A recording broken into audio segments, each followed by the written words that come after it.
पूर्व CDS general Chauhan ने operation सिंदूर और मक्का गठबंधन के बारे में सनसनीखेज खुलासे किए। सर, वो खुलासे क्या है? देखिए, सीडीएस साहब को तो बहुत बड़ा, बहुत ज्यादा खुलासे, मतलब गागर में सागर भरने वाली बात होगी।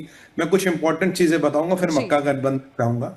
देखिए, सीडीएस साहब ने कहा कि जो भारत की रणनीति थी, सबसे पहले माननीय प्रधानमंत्री जी ने सेना को पूरा गो अहेड दे दिया। बोला किसी पॉलिटिकल प्रेशर में नहीं आना, कोई मैं डेट और टाइम नहीं दे रहा हूं, आपको जब ठीक लगे आप ऑपरेशन करिए और ऐसी चोट करिए कि पाकिस्तान की पुश्ते याद रखें, पर किसी भी परिस्थिति में ऑपरेशन फेलियर ना हो, किसी भी परिस्थिति में आप सिविलियंस को टारगेट ना करें और मैक्सिमम से मैक्सिमम डैमेज आप टेरर इंफ्रास्ट्रक्चर को पहुंचाएं। ये प्रधानमंत्री जी का आदेश था। और जो हमने मोबिलाइजेशन किया, जैसे किया वो ऐसे हमने किया कि पाकिस्तान को यह पता ना लगे हम मोबिलाइज कर रहे हैं, पाकिस्तान को यह आइडिया ना हो हम रिटेलिएट कर रहे हैं। और जो रणनीति थी, बालाकोट में एक थी, उरी में एक थी, और अब की बार हमने ऑल टुगेदर डिफरेंट रणनीति का उपयोग किया। और हमने जितनी चोट मिनिमम से मिनिमम टाइम में पाकिस्तान को दी, पाकिस्तान वो उस चोट से आज भी नहीं उबर पाया। पाकिस्तान की नेवी आउट थी, पाकिस्तान के एयरफोर्स आउट था, पाकिस्तान की आर्मी आउट थी, पाकिस्तान में कोई संयम नहीं था, पाकिस्तान पे आईएसआर नहीं होते, इनकी जो आपके एनमी टेरिटरी में जाकर रिकॉग्नाइज करे उनके पास नहीं था, 2 सैटेलाइट होते थे पाकिस्तान के पास, और चाइनीज हथियार इतने आदि सब काम नहीं आ पाए क्योंकि संयम ही नहीं था। और जो पाकिस्तान ने बोला कि भाई अब हम बुयान मसूद लॉन्च कर रहे हैं, सारी उम्मत के मुल्कों को बोला गया बस 48 घंटे में दिल्ली का डब्बा गोल, बस दिल्ली के लाल किले फतह कर रहे हैं। और 8 घंटे के अंदर अंदर ये भीख मांग रहे थे सीज फायर करो। चौहान साहब ने कहा कि जो इनके डीजीएमओ ने हमारे डीजीएमओ से रिक्वेस्ट की, हमने टाइम नहीं दिया, 3 बजे टाइम दिया, हमने फिर सीज फायर किया 5 बजे। तब तक हम 4 निर्णायक स्ट्राइकें पाकिस्तान के ऊपर कर चुके थे। हमारा डैमेज असेसमेंट था, हमने देखा पाकिस्तान कितने पीछे गया, हमें पता पाकिस्तान की वाट लग गई, हमें पता पाकिस्तान घुटनों पे आ गया। तो इसमें किसी और के रोल का मतलब ही नहीं होता। तो सवाल यह था कि डोनाल्ड ट्रंप ने कैसे ट्वीट कर दिया जी आपसे पहले। कह रहे भाई हमने कुछ नहीं कहा, हमारे यहां से कोई इंफॉर्मेशन लीक नहीं हो, तो पाकिस्तानियों ने कह दियो साहब आप ये नंबर कर दो, आपको नंबर तो ट्वीट कर दो, आपको नंबर मिल जाएंगे। तो भारत ने कुछ नहीं कहा, जो भी लीक हुआ पाकिस्तान के माध्यम से हुआ। तो इनकी डोनाल्ड ट्रंप का कोई हाथ था, डोनाल्ड ट्रंप ने मध्यस्थता की, डोनाल्ड ट्रंप के कहने पे हुआ, ट्रेड डील के कहने पे हुआ, ये बातें बिल्कुल निरस्त हो गई। चाइना का हथियार यूज हुआ, ये बातें की बात हुई, और चाइना जो सैटेलाइट इमेजरी दी इस बात की बात हुई। हाँ, जो पाकिस्तान की ओवरऑल हार हुई, जो पाकिस्तान ने कहा बुयान मसूद, आपको याद होगा मुल्ला मुनीर ने कहा था अरे ये गजवा हिंद का मौका अल्लाह ताला ने दिया, आप कर लो गजवा हिंद। और 8 घंटे में हमने पाकिस्तान का डब्बा गोल कर दिया। इनके पाकिस्तान की ह्यूमिलेटिंग डिफीट हुई। और हम तो अस्करदू तक भी जा रहे थे, पर वो क्या हुआ कि मौसम खराब था, अस्करदू तक नहीं गए। नहीं तो चीन को भी एक मैसेज मिलता, क्या होता है ना, चीन कहीं सारे जहाज अस्करदू में अपने रखता है, तो हम वहां तक नहीं जा पाए। अब कैराना हिल्स की बात, बड़ा एक इंपॉर्टेंट था कैराना हिल्स।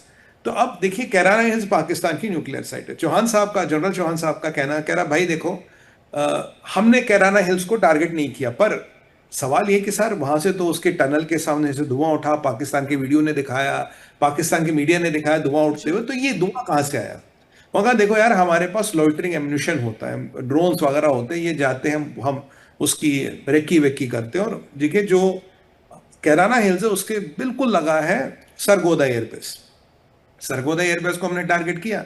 और जब हमारा लॉइटरिंग एम्यूनिशन ऊपर चलता है उसकी एक लाइफ होती 12 घंटे 14 घंटे, उसके बाद वो कहीं नीचे जाके गिर जाता। अब अगर कोई एम्यूनिशन या कोई ऐसी हमारा ड्रोन इत्यादि जो रिकॉग्निशंस के लिए हमने यूज किया, अगर वो कैराना पे गिरा तो हमारी गलती थोड़ी ना, हमने थोड़ी ना अटैक किया।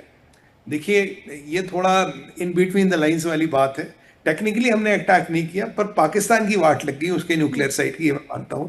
और कहीं ना कहीं जो हमने तीनों फोर्सेस के एयर डिफेंस सिस्टम्स को इंटीग्रेट किया और तीनों फोर्सेस का एयर डिफेंस सिस्टम जो एक साथ काम किया, वो बहुत बड़ा फायदा हुआ। जो मोदी सरकार ने 3 या 4 बार सेना को हथियार खरीदने के पैसे दिए, वो काम किया। क्योंकि मैं हमेशा से निवेदन करता रहा हूं कि साहब आप कैपेक्स का बजट दें, 3-4 बार बजट मिला, उसने फायदा दिया। ओईएम्स का होना, टेक्नोलॉजी का सपोर्ट होना, डीआरडीओ ने आपको कुछ नए हथियार दिए जो भी अनटेस्टेड थे और स्पेशल इस मिशन पे डिप्लॉय किए गए, मोबिलाइजेशन किया गया। मैं एक आर्टिलरी ऑफिसर का एक इंटरव्यू पढ़ रहा था कुछ दिन पहले। जी। इन आर्टिलरी ऑफिसर का यूनिट 1500 किलोमीटर दूर था एक्शन से, और इन्हें बताया गया कि आपको अपनी पूरी यूनिट को मूव करना, स्पेशलाइज यूनिट है बहुत ज्यादा, और उनके पास कुछ ऐसा हथियार है जिसकी मारक क्षमता दुनिया में अचूक है, पर मैं उसके बारे में डिटेल में बात नहीं करूंगा, वो कॉन्फिडेंशियल है। तो अब जब उनको मूव किया गया तो उन्हें यह बताया गया कि तुम्हें अपने लोगों को भी नहीं बताना कि हमें मूव किया जा रहा है। तो उन्होंने बोला देखो यार, पहले तो तैयारी करो, क्योंकि अब मूव करना है, आपको ट्रेन से जाना है, आपको बस से जाना, आपको एयरक्राफ्ट से जाना, हर एक में अलग अलग सिनेरियो है। इतनी बड़ी डिप्लॉयमेंट और अपने जूनियर को, नेक्स्ट इन कमांड को भी नहीं बताना आपने। तो उन्होंने कहा जी पहले मैंने बोला कि वो बड़े अफसर आ रहे हैं, अब जरा प्रैक्टिस करो, डिप्लॉयमेंट की प्रैक्टिस करो, हर 6 घंटे बाद मैं रिव्यू करूंगा, ये ठीक नहीं है, ठीक नहीं है। फिर मुझे आदेश मिला डिस्पैच करो। डिस्पैच करने के लिए बोला आपको एक्सरसाइज करने जाना, सबके मोबाइल फोन जमा करवा दिए गए।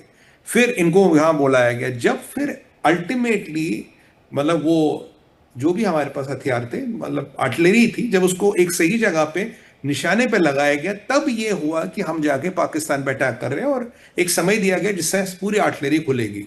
तो ऐसी कई सारी मूवमेंट्स, ऐसे कई सारे बड़े बड़े हथियार मूव किए गए, पाकिस्तान के को कानो कान खबर नहीं लगी, पाकिस्तान का इंटेलिजेंस कुछ पकड़ ही नहीं पाया भारत क्या कर रहा है। तो ये जो ऑपरेशन किया गया, जिस लेवल की कोऑर्डिनेशन, जिस लेवल का मूवमेंट, जिस लेवल की पॉलिटिकल फ्रीडम था, जिस लेवल के हथियार, पैसा, रिकॉग्निसेंस, एरियल एसेट्स, आईएसआर जिस लेवल का था, अनप्रेसिडेंटेड। और इस युद्ध ने एक चीज प्रूव की, जो वालंट कोर्ट में आपकी टेक्निक थी वो यहां नहीं थी, जो आपकी उरी में टेक्निक थी वो यहां नहीं थी, यहां आपने ऑल टुगेदर डिफरेंट टेक्निक की। चौहान साहब कह रहे हैं कि हमें कॉन्स्टेंटली टेक्निक्स बदलनी पड़ेगी, टेक्निक्स को इवॉल्व करना पड़ेगा, क्योंकि जब भी आप लड़ते हैं आपका पुराना पैंतरा एक्सपोज हो जाता है, नए युद्ध के लिए नया पैंतरा चाहिए। भारत 24 घंटे तैयार है, क्योंकि ये युद्ध कभी ना कभी होगा, ये होना ही है।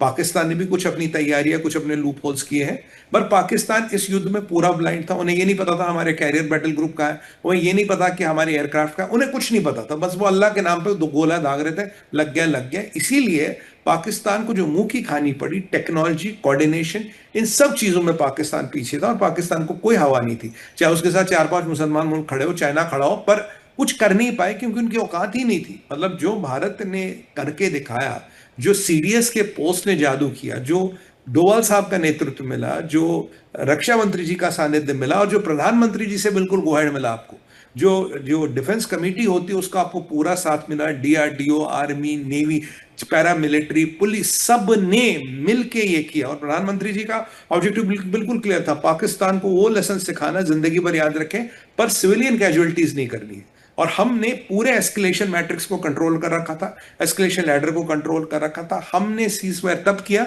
जब हमें पता हमने पाकिस्तान पे एक निर्णायक चोट कर दी, जो उन्हें कई साल पीछे ले गई। ये चौहान साहब ने समझाया, तो मैं आपको शॉर्ट में कुछ संक्षिप्त पॉइंट बता रहा हूं, उनका बहुत लंबा वो था डिटेल में जो उन्होंने समझाया। तो मक्का ने पैट को लेके मैं तो सबसे पहले चौहान साहब को बहुत धन्यवाद करूंगा, सादर प्रणाम करूंगा, क्योंकि बहुत अच्छी बात कही उन्होंने, और ये राष्ट्र हित के लिए बहुत अच्छी बात है। आई रेस्पेक्ट यू सर, मैं आपको सैल्यूट करता हूं। चौहान साहब ने कहा देखो भाई ऐसा है, ये पैक्ट जो मक्का अलायंस हुआ है, ये भारत के अगेंस्ट है, जब तक इसमें कैटेगोरिकली ये ना लिखा जाए कि ये भारत के अगेंस्ट नहीं है, भारत एक्सेप्शन है। ये पॉइंट मैं आपके चैनल पे, अपने यूट्यूब पे, अन्य टीवी चैनल्स पे महीनों से कहता रहा हूं, जब तक इसमें भारत को एक्सेप्शन डिक्लेयर ना किया जाए, आप मान के चलिए आपके खिलाफ ये अलायंस है। और जनरल चौहान आज यही कहते हैं, आप मान के चलिए आपके खिलाफ अलायंस है, जब तक इसमें क्लियरली ना लिखा होगा भाई ये अलायंस भारत के परिप्रेक्ष्य में एप्लीकेबल नहीं है, तो ये आपके अगेंस्ट अलायंस बनी है। यानी कि ये जो अलायंस बना रहा है तैयब एर्दोगन, पाकिस्तान और सऊदी, ये सऊदी के साथ रिलेशंस को पूरा बदलता है, क्योंकि ये अलायंस अगेंस्ट भारत है। अब इसमें बांग्लादेश का जुड़ना, वहां लीबिया की बातें हो रही है, सॉरी वहां सीरिया की बातें, ईरान की बातें, वो हम रोज करते रहते हैं। तो ये मुझे चौहान साहब को बहुत अच्छा लगा। हमारे काफी जनरल हैं, एक्स आर्मी के रिटायर्ड, कुछ जनरल ऐसे जिनका ये मानना नहीं था। मैं भी डिबेटों में बैठूंगा, नहीं नहीं ऐसा कुछ नहीं है, ये कुछ नहीं है। बट देखिए, शुतुरमुर्ग बनने से कुछ नहीं होगा, ये अलायंस अगेंस्ट भारत है, हमें इसको मानना चाहिए। अब खुद चौहान साहब कह रहे हैं, मुझे लगता है उससे बड़े वॉर वेटरन भारत में कोई नहीं है। अगर वो कह रहे हैं तो उसकी उनकी बात के आगे फिर किसी और की बात का वजन नहीं है। यानी कि भारत को सतर्क रहना चाहिए, क्योंकि भारत को घेरने की, इजराइल को घेरने की ये जो कोशिशें हो रही है, चल रही है, भारत सक्षम है, भारत ने अपना लोहा मनवाया है। पर कहीं ना कहीं हमें इस कर्व में हमेशा आगे रहना। देखिए कर्व है, आपको हमेशा आगे रहना पड़ेगा। पुरानी टेक्निक नए दिन काम नहीं आएगी, क्योंकि वो दुश्मन को पता है। और मैं जानता हूं कि भारतीय सेना के जो भी, मैं मतलब इस डिफेंस सेक्शन को ट्रैक करता हूं, मतलब इतनी स्टोरिया है दीपाली जी, इतनी स्टोरिया है, इतना वैलर है, इतनी कैलकुलेशंस है, इतनी टाइमिंग है, इतनी प्रोसीजरल एक्यूरेसी। अगर मैं बोलने जाऊं तो एक दिन का प्रोग्राम भी शायद काफी नहीं होगा।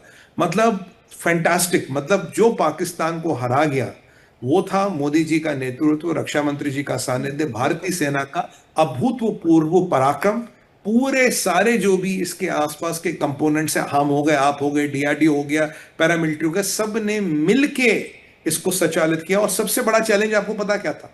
कह रहे सबसे बड़ा चैलेंज था जितने भी कमांडिंग ऑफिसर्स डिप्लॉयड है, हर एक कह रहा साहब हमें मौका दें, पाकिस्तान को ठोक के आते हैं। कह रहा हमारे लिए सबसे बड़ा मुश्किल ये नहीं था डिप्लॉय किसको करना है, हमारे लिए सबसे बड़ा चैलेंज था सबको रोकना, भाई अभी रुको। मतलब हमें ऐसी मोबिलाइजेशन नहीं करनी था कि पाकिस्तान को पता लगे। हर कमांडिंग अफसर का, हर मेरे जवान का खून खोल रहा था। कह रहा साहब मौका दो, पाकिस्तान की नाल ठोक के आना। बट कहना भाई रुको अभी नहीं। कह रहा साहब हमें डिप्लॉय क्यों नहीं किया, जरा हमें आदेश दे हम जाएंगे। बोला नहीं नहीं आप अभी रुके। तो जो भारतीय सेना में जो हमारे भाई पहलगाम में मारे गए, जिनका नाम पूछ के मारा गया, वो जो जज्बा था बदला लेने का पाकिस्तान के साथ अभूतपूर्व था। लोगों को रोकना पड़ा, कमांडिंग अफसरों से निवेदन करना पड़ा, भाई आप रुकिए, अभी आपका समय नहीं आएगा, आएगा, आप बदला लिया जाएगा, देश जवाब देगा, रुकिए। और कह रहे जिस दिन प्रधानमंत्री ने स्पष्ट कर दिया था कि भारत जवाब देगा, पाकिस्तान की सिट्टी पिटी उसी दिन गुम हो गई थी। आप देखिए टीआरएफ ने पहले बोल दिया हमने किया, फिर यूएनजीए में चला गया, प्रधानमंत्री का जवाब आते उन्होंने वो पोस्ट हटा दिया। और जो एनआईए ने चार्जशीट डाली है दीपाली जी, उसमें क्लियर लिखा है जो पोस्ट हटा वो नंबर एक पाकिस्तान का नंबर था और कहीं लाहौर से वो पोस्ट को हटाया गया। तो वो आईपी एनआईए ने दी है, आपके पाकिस्तान की आईपी दी है, लाहौर की आईपी है। तो यानी कि बिल्कुल क्लियर था ये सारा पाकिस्तान से किया गया, पाकिस्तान को टारगेट किया गया। और जो आईडब्ल्यूटी मोदी जी ने किया, अबियंस में डाल दिया, उससे पाकिस्तान अब भी जो लस रहा है, यानी कि ऑपरेशन सिंदूर अगर हमने थामा है, बट जो आईडब्ल्यूटी की मार है, जो हमने ट्रीटी, इंडस वाटर ट्रीटी को अबेंस में डाल दिया है, उसकी मार अब तक पाकिस्तान खा रहा। अगर मैं शमशाद की बात करूं, जो मुनीर का जूनियर है, कहता हम तो एग्रेरियन सोसाइटी है भाई, खेती वाले लोग हैं, अगर हमें पानी नहीं मिलेगा हम खाएंगे क्या। यानी कि पाकिस्तान को ये बहुत भारी पड़ा। और बट पाकिस्तान पाकिस्तान है, आपको अगली बार के लिए भी तैयार रहना पड़ेगा। भारतीय फौज के जुनून, जज्बे में और कर्तव्य पूर्णता में, मतलब अपने कर्तव्य निभाने में कोई भी कमी नहीं है। मौका मिलेगा तो जितना पिछली बार नुकसान किया उससे 100 गुना नुकसान करने की क्षमता रखते हैं। मुल्ला मुनीर बैठा है, मुल्ला कोई और बैठा हो, जैसे ये हर बार हर युद्ध में पिटते रहे, इन्हें फिर पीटेंगे और आपकी बार पाकिस्तान को 4 टुकड़ों में तोड़ना है। ये मेरा मानना, जनरल चौहान साहब ने नहीं कहा, मैं क्लियर कर दूं। तो हमें पाकिस्तान को 4 टुकड़ों में तोड़ना है, उसकी तैयारी होगी और पाकिस्तान कहीं ना कहीं जमानता। आप देखिए ना, कल भी तो लगभग आपका फजलुर रहमान कह ही रहा था ना, भाई तुम भारत से नहीं लड़ सकते। मैं आपको बताऊं जनरल बाजवा ने क्या कहा था इमरान खान को, बोला तुम भारत से नहीं लड़ सकते। इमरान खान की बहन ने क्या कहा, तुम भारत से नहीं लड़ सकते, मोदी तुम्हें कभी भी खत्म कर सकता है। तो यानी कि पाकिस्तान में भी एक धारणा मिल रही है, आप लड़ नहीं सकते भारत से। कन्वेंशनल युद्ध में आपका कोई चांस नहीं। न्यूक्लियर की बात करोगे ठीक है, हमारा एक अंक कट जाएगा, पर हम पूरे पाकिस्तान को खत्म कर देंगे।